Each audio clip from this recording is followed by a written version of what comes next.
এবার একটা ম্যাজিক।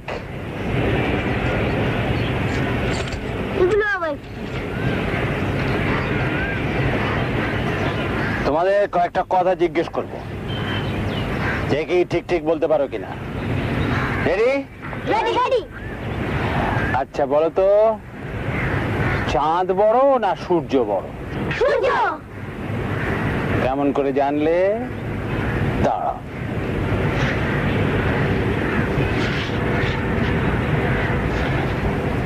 এই হলো চাঁদ, এই সূর্য।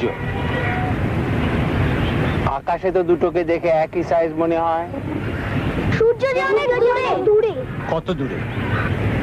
আমি বলছি, সূর্য 9.5 কোটি মাইল দূরে, আর চাঁদ মোটে 5 লক্ষ মাইল দূরে।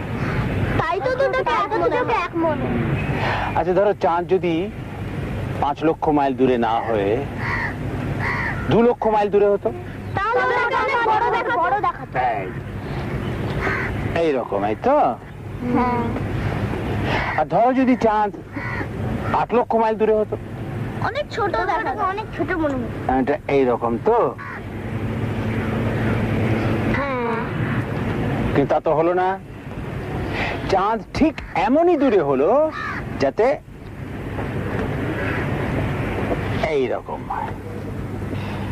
তাই চাঁদ যখন সূর্যের উপর এসে পড়ে, আস্তে আস্তে তাকে ঢেকে ফেলে, একদম চাকতি চাকতি মিলে যায়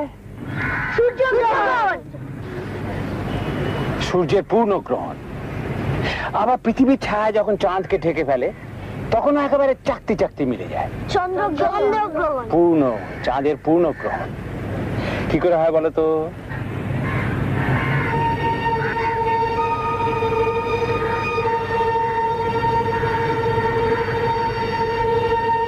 বলতে পারলে না?